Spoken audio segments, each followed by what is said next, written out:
Ladies and gentlemen, good day and welcome to Q3 FY26 earnings conference call of Skipper Limited. As a reminder, all participant lines will be in the listen-only mode, and there will be an opportunity for you to ask questions after the presentation concludes. Should you need assistance during this conference call, please signal an operator by pressing star, then 0 on your touchtone phone. Please note that this conference is being recorded. I now hand the conference over to Mr. Naveen Sahadev from ICICI Securities Limited. Thank you, and over to you, sir. Thank you, Rudra. Good evening, everyone. On behalf of ICICI Securities, I welcome you all to the Q3 FY26 earnings call of Skipper Limited. The company is represented by Mr. Sharan Bansal, Director, Mr. Devesh Bansal, Director, Mr. Shiv Shankar Gupta, Company CFO, and Mr. Aditya Dujari, AVP Finance and IR. So without any further ado, I hand over the call to the management for their opening comments. Over to you, sir. Thank you, Naveen. Good evening, everyone, and welcome to Skipper Limited Quarter 3 and 9-month FY26 earnings conference call. Before we proceed, I would like to draw your attention to the fact that certain statements made during the call may be forward-looking in nature and should be considered in conjunction with the risks and uncertainties associated with our industry and business. We are pleased to share that the company has delivered a strong performance during the quarter and the 9-month period, supported by disciplined execution, improving profitability, and sustained momentum in order inflows. Our performance continues to reflect the benefits of a manufacturing-led model with scalable capacity, improving operating leverage, and a growing international footprint. During the quarter, we recorded our highest ever quarterly revenue of 1,370 crores, registering a growth of 21% year-on-year, driven by strong execution across engineering products and EPC business. We also achieved our highest ever quarterly EBITDA of 141 crores, up 28% year-on-year, with EBITDA margin improving to 10.3%, reflecting operating leverage, higher plant utilization, and execution of better quality contracts. Profit after tax increased by 40% year-on-year to 50.2 crores, marking our strongest quarterly bottom line performance till date. Our improving profitability profile is also supported by a tighter cost discipline and a continued reduction in finance cost intensity, aided by better working capital management and cash flow generation. Now moving to the 9-month performance. For 9 months FY26, we delivered our highest ever 9-month revenue of 3,886 crores, growing 17% year-on-year. Profitability improved meaningfully, with standalone EBITDA margin expanding to 10.3% compared to 9.8% last year, driven by operating leverage and execution of higher quality T&D contracts. PBT before exceptional items grew 38% year-on-year to 187 crores, with PBT margins improving to 4.8% from 4.1% last year, while operating PAT before exceptional items rose 38% year-on-year to 139.7 crores, with PAT margins improving to 3.6% from 3%. These trends demonstrate that growth is increasingly translating into returns, with improving predictability and resilience in earnings. On the order book and growth visibility, momentum remains exceptionally strong. As of December 25, our closing order book stood at an all-time high level of approximately $1 billion, or 9,009 crores, with a healthy mix of 90% domestic and 10% export orders, providing strong revenue visibility. During Quarter 3 FY26, we secured new orders worth 1,428 crores, primarily for engineering product supplies and EPC works, including significant domestic EPC contracts from PGCIL and international customers. We also secured 2 prestigious 765 kV transmission line projects in Uttar Pradesh and Karnataka, further strengthening our positioning in the high voltage segment and reinforcing our credentials in the complex transmission projects. Cumulatively, 9-month FY26 order inflows stood at 4,649 crores, reflecting a growth of 24% year-on-year. We continue to see strong traction across both domestic and international markets, supported by a robust bidding pipeline of approximately $3 billion or over 27,000 crores. Capacity expansion and other updates. On the capacity and operational front, our new 75,000 tons capacity is now fully operational with commercial production commenced. In addition, an additional 75,000 tons expansion is already underway, which will take our total installed capacity to 450,000 tons by the end of FY26. As utilization rises on this expanding asset base, incremental volumes are expected to translate into disproportionate gains in profitability, reinforcing the operating leverage inherent in our manufacturing platform. On the organization and system side, Skipper has received the Great Place to Work certification for the 5th consecutive year, reflecting the strength of our culture and execution capability. Further, the company has successfully gone live with SAP S/4HANA RISE across key business functions, marking a major milestone in our digital transformation journey and enabling stronger process control, data visibility, and scalable growth. We believe Skipper is at a pivotal inflection point and poised for a multi-year growth trajectory. The company is backed by a strong pipeline of domestic and international T&D opportunities, strategic expansions into new business areas, and a well-defined roadmap to accelerate exports under the Global China Plus One framework.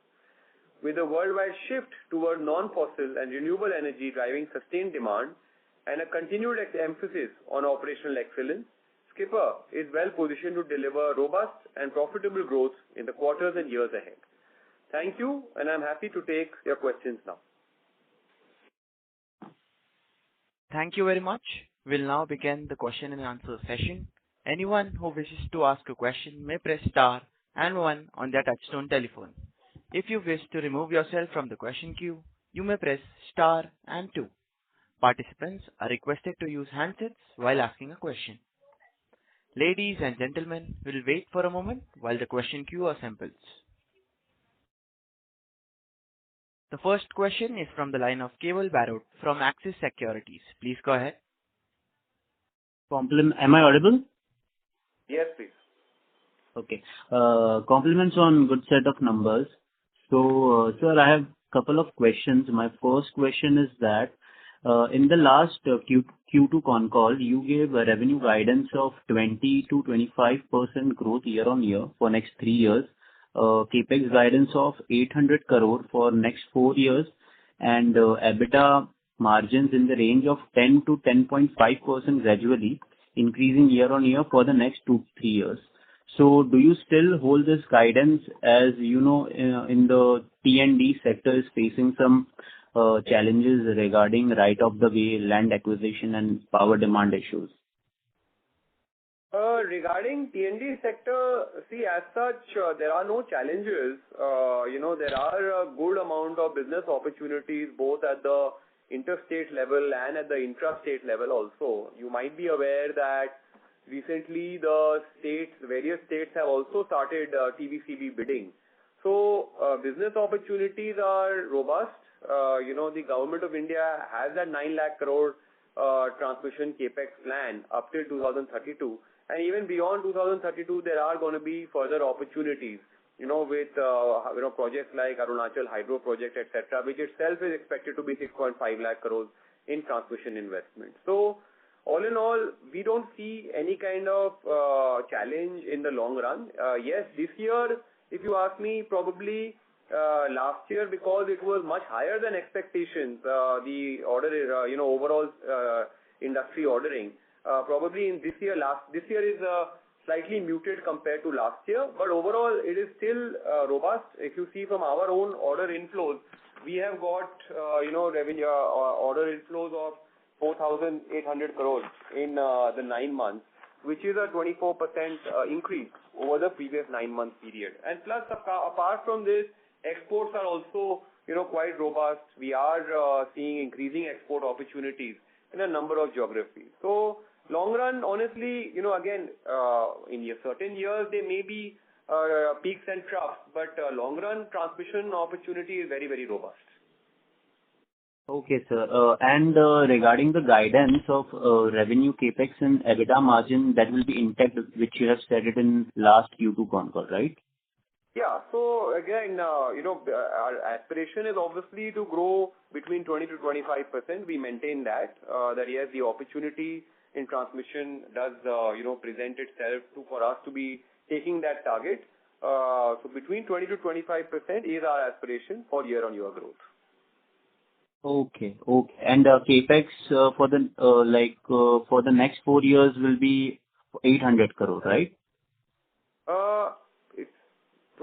See, you can expect, we have already done quite a bit of CapEx in last year and this year by increasing our capacity to 450,000 tons.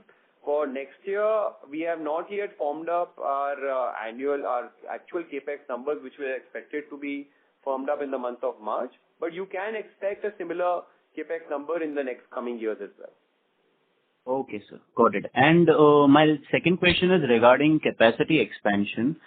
So, as again in the last Q2 Concall, you have also said that the additional 75 KTPA plant is expected to go online by the end of FY26.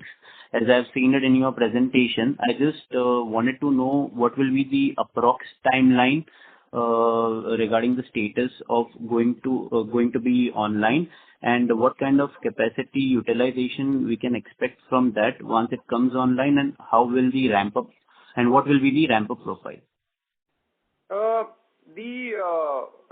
As like any capex project, of course there are minor delays. Even in this one, again, partially it will be commissioned before March, and partially it will spill over to the first quarter. But largely, this is the time range of the capex, and we expect the utilization to come in fully by quarter 2. Okay, sir. And just wanted to ask a last question regarding the sector outlook. As I've read articles in the consensus talking regarding expectation of lifting restrictions on Chinese products in power sector. Is there any update regarding it, and how will it impact the company? In our products, we don't expect any threat from Chinese companies. But I cannot really speak much about, let's say, other substation products, etc. But for transmission line products, we don't expect any competition from Chinese. Okay, sir. That was helpful. That's it from my side. Thank you. Thank you so much. Thank you. Our next question is from the line of CA Garvit Goyal from Serene Alpha. Please go ahead. Hello. Am I audible? Yes, please.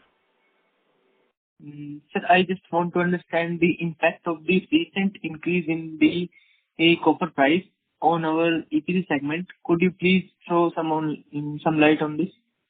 The impact of what, sorry? Impact of recent increase in copper prices. Copper is not our raw material, so we are not affected. Our major raw materials are steel and zinc, and to some extent aluminium. Steel and zinc. Okay, sir. Thank you. Thank you. Our next question is from the line of Mehul Panjwani from 40 Cents. Please go ahead. Hello, sir. Congratulations on a good set of numbers. Sir, my first question is regarding the order book. We have $1 billion order book. So, can you just throw some light on how long will it take to execute these orders, and how many, in what period? Yeah, normal, on an average, our orders are to be executed over a 2-year time frame. So, of course, certain orders are shorter term in nature, where 1.5 years, and certain orders are longer term. But on an average, you can assume them to be executable over 2 years. Okay, sir. And sir, one follow-up question on the previous participant. You mentioned that majority part of the metals which we use is steel and zinc. So there is a lot of rise in overall commodity prices across the board. So how would it impact if we were to see some high appreciation in prices of zinc and steel, the way we have seen in some precious metals and copper?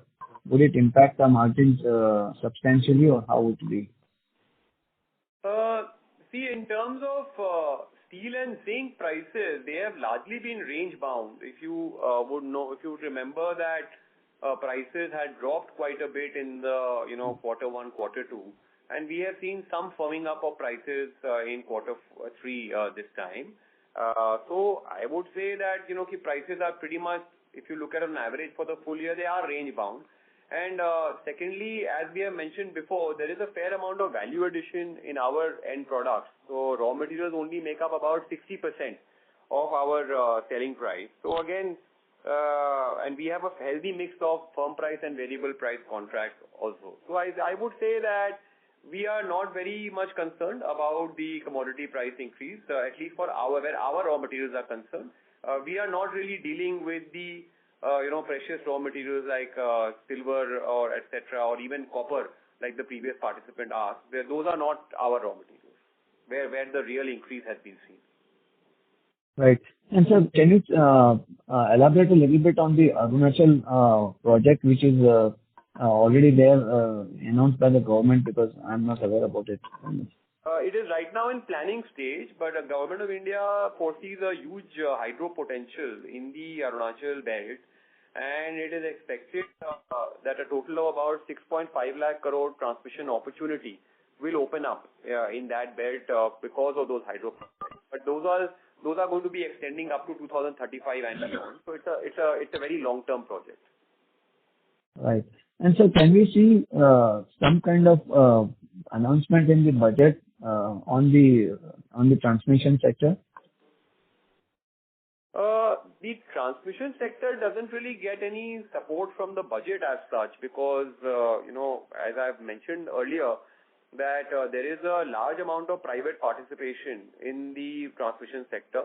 Most of the major projects are conducted on TBCB, tariff-based competitive bidding, where, the power grid also participates and various private developers are participating. So from the budget, the transmission sector doesn't really receive any budgetary support, and we do not expect any budgetary support in this budget also. And any negative developments? None as such. We don't, for the transmission sector, again, because it's an identified requirement to integrate 500 gigawatts of renewable capacity, and overall, now with government talking about nuclear power also, so I would believe that that would also open up more transmission opportunities. Sir, thanks a lot for all the answering patiently. Thank you. Sure. Thank you. Participants who wish to ask a question may press star and 1 on their touchtone telephone. Our next question is from the line of Naveen Sahadev from ICICI Securities Limited. Please go ahead. Yeah. Good evening, sir. Am I audible? Yes, you are. Right. Thank you. So, couple of questions. My first was observation, basically, in your presentation that you have given a guidance of 20% growth. Until previous quarter, we were always maintaining 25%. So if you could just give some color here, why the change, and then, are we, because even from that point of view, simple arithmetic, to meet that 20% guidance, also, arithmetically, we need almost 30% jump in Q4, whereas so far into the first 9 months, the revenue run rate has not been that much. So just wanted to get your understanding about the change in the guidance and conviction for Q4. So in the sense, the revenue, if you look at this quarter, we have had a 21% growth. For the last quarter, definitely we do expect anywhere between 25 to 30% growth in the last quarter also. So I'd say for certainly an overall growth of, anything between 21, 22% is on the cards for the full year. Again, see, 25% was our aspirational growth for the full year. But again, as we've shared in the previous calls, there was a delay in our capacity enhancement that took place that came about in quarter one, and there was some amount of slower execution due to the heavy monsoon in the months of extended monsoon period. So overall, but look, in the beginning of the year, 25% is an aspiration. I believe we are not very far off from that. Helpful. My second question then was on the order intake.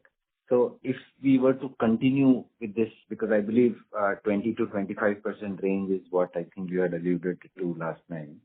So to continue this revenue run rate, ideally our order book should also, I'm saying, or order inflow trend should also grow by a similar run rate over a period.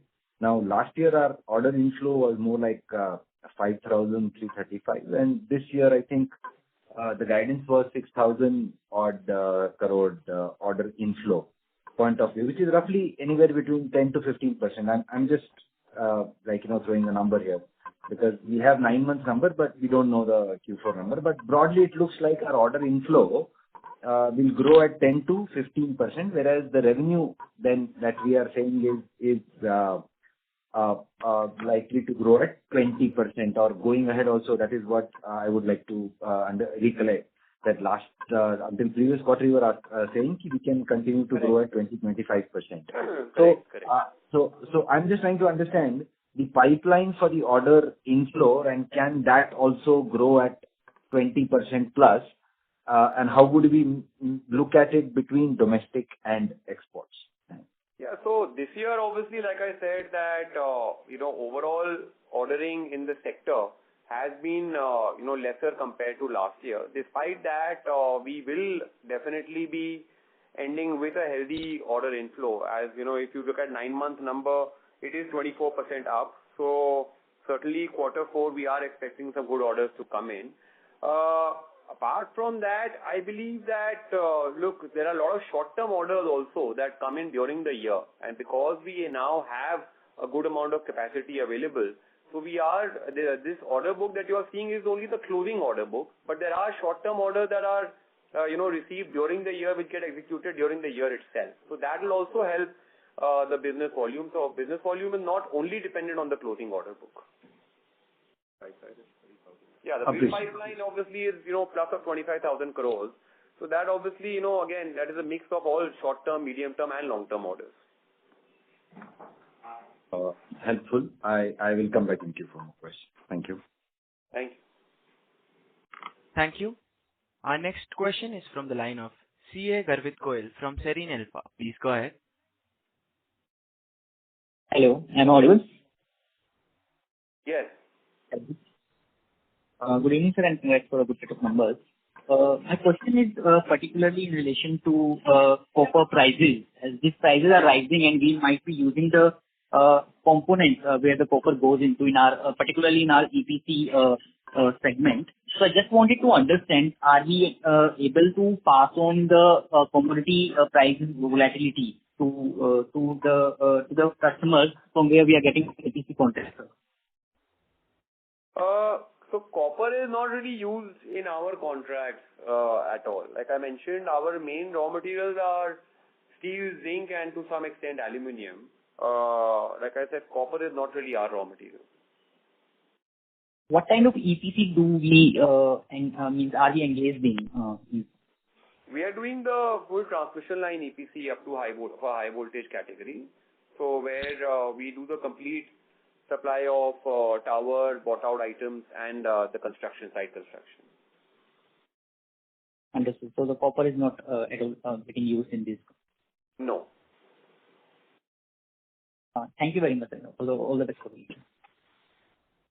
Thank you. Our next question is from the line of Sagnik Sarkar from SKP Securities. Please go ahead. Yeah, thanks for the opportunity. I had a couple of questions on the new capacity that is coming up. So this 75,000 tons of capacity, is it a brownfield capacity in Howrah or is this a greenfield capacity? Also for further capacity additions, have we acquired any land and what's the status on that? Yeah, so the current capacity that is coming up is a brownfield capacity only. For new capacity, we are on the lookout for more land as well, and we haven't made a firm decision on anything yet.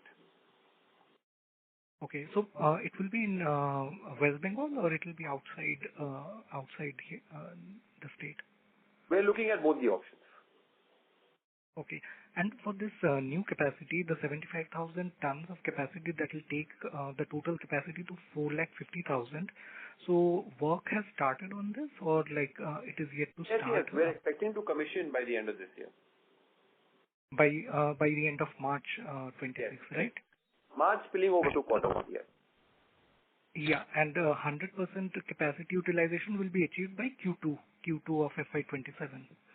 Generally, our capacity utilization is in the range of 85 to 90%, which is the optimum utilization. So we should achieve that by quarter two. Okay. Thank you. Yeah. Thank you. Our next question is from the line of Naveen Sahadev from ICICI Securities Limited. Please go ahead. Yeah, hi, and thank you for the follow-up opportunity. A couple of questions. So in the previous quarter, we had an aspirational, targets over a period of time to get our order book balanced between domestic and export at 50-50, right? So what I just wanted to understand is that how should one look at it, and when, from which year? Is it a 2-3 year out kind of a visibility you have, or a slightly longer period? And by when can the export share begin to rise? I mean, your views on that?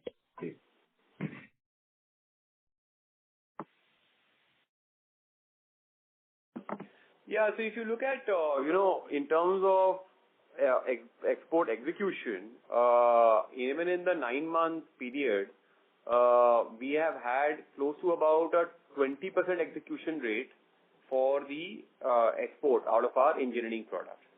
Now, obviously, the long-term aspiration is to go to 50%, and we certainly think it is possible with the kind of opportunities that exist. This is going to be a combination of, of developing and developed markets. But overall, see, exports, due to the overall geopolitical situation, probably it is very difficult to say that how fast it is going to grow, but it is definitely on the upside. And the good thing is that domestic markets are obviously robust, and they are expected to remain robust for the next 4-5 years. What we are really doing is that we are increasing our penetration in a lot of key markets, including developed markets like North America and Europe. So I think, look, it is going to bear fruit, and long term, certainly that 50-50 aspiration will be met, but it is probably difficult for me to put in a timeline about when we will be able to achieve that. No, I appreciate that. 50-50 is a very far off target. What I really wanted to request is, or rather, just from a understanding point of view, if this thing becomes 15-20% in the interim, do we have an interim milestone or a short-term, target, which is you have any visibility on, is my question. We have a lot of projects which are under evaluation, Naveen, but it's difficult for us to put a timeline and, our success rate in those various contracts. So I appreciate it. I would say that it's in the right direction. It is healthy. Even right now we have a close to 900 crore order book on the export side, which is definitely probably the highest for any transmission line tower company from India. It is definitely increasing and growing healthily, but difficult for me to put interim targets on this. No, fine. I appreciate. I just wanted to know if there is anything that we can try to, bring into estimates or into the consideration, but I understand it's a dynamic situation. It's progressively going to be increasing, for sure. That you can assume that, yes, it is definitely going to be progressively increasing every year. Understood. Then my second question was also on the bidding pipeline. So between Q2 and Q3, there is a slight drop in the bidding pattern. Of course, you have done a commendable job on reporting a healthy order inflow quarter after quarter. So appreciate clearly that. I was only asking from a bidding pipeline point of view that the previous quarter, it seemed more like a 30,000 crore in this quarter, about 27. So I know it's a not that big a swing, but I'm only trying to understand if there is a slight slowdown in the broader activity is what I'm trying to arrive at. I mean, trust me, this is just a couple of years ago, this bidding pipeline used to be less than 10,000 crores. You have obviously been tracking the company for much longer than this. So I think from a 10,000 crore, now we are almost 3x of that. So again, a plus minus 10% variation will happen, but this is definitely not indicative of any long-term slowdown of the sector. Sector opportunities remain robust, as I mentioned previously in the call. Sure. Then my second question, if you could just help us with the net debt, including acceptances, or net debt and acceptances as of December quarter? So debt numbers are not reported for the December quarter, but it's largely in line with our September numbers. And again, if you can, I think more importantly, and it is reflective in the finance charges. So if you see the finance charges, they have come down quite well, in line with our aspiration of, achieving a 4.1, 4.2% number, as I had mentioned in the beginning of the year. We have delivered on that, where the finance charges have come down from overall last year 4.8% to this time about 4.1%. Helpful. My last question was on the tie-up that you have done with Lubrizol. Just wanted to get a sense how meaningful or material can this be in terms of revenue for the segment, and if yes, it is a sizable opportunity which can unfold, by when can it percolate into some sort of a revenue traction? Thanks. Yeah, so Lubrizol is obviously a world leader in CPVC supplies. They have been long-term partners to other Indian companies like Astral, etc. This is obviously, we are very excited about this tie-up. It is a raw material tie-up only, and we expect that certainly both in terms of pricing and quality, we should be able to drive good value from this tie-up in the long run. It is still early days, but our expectation is that this should definitely add value to the company very soon. Understood. And in Q4 per se, as we aiming for 25 to 30% kind of revenue traction, that will continue at a healthy 10% plus kind of a margin outlook remains steady in that 10% plus range, or it can be a little volatile between 9 to 10%? No, margin guidance, I think we are maintaining on the 10% plus only. And of course, as you've noticed that we have been able to improve margins despite the increase in revenue. We have been able to improve our margin profile over last year, which is what our expectation is, that long-term aspiration, we get to a 11 to 12% number in this. No, appreciate. And it seems like from your commentary, seems like we will be ending FY26 here on a fairly strong note. So from that perspective, how should one look at order inflow trend for FY27? It would be definitely progressively increasing. As our capacity is growing, as our market penetration in export markets is growing, you definitely can expect an increasing trend in order inflow also. Yeah, I mean, can it grow 20%? Sorry, I'm just doing a little pushy on this. But since the revenue guidance is 20% plus, and I hope that is what we are maintaining for 27, order inflow will broadly be in that range. Is it safe to assume that directionally? Definitely. It's definitely. I think our aspiration will be that. It should be happening. Understood. That's very, very helpful. Those were my questions. Thank you. Ladies and gentlemen, as there are no further questions, I would now like to hand the conference over to the management for closing comments. Okay, thank you everyone. Looking ahead, we are confident of delivering 20% revenue CAGR growth in the current year. A multi-year growth runway lies ahead for us. With a record order book, rising capacity utilization, improving margin profile, expanding export footprint, and a structurally scalable manufacturing base, Skipper is entering a phase where growth, profitability, and return ratios are set to compound together. We appreciate your continued support and look forward to interacting with you again in the next quarter. Thank you. Thank you. On behalf of ICICI Securities Limited, that concludes this conference. Thank you for joining us, and you may now disconnect your line.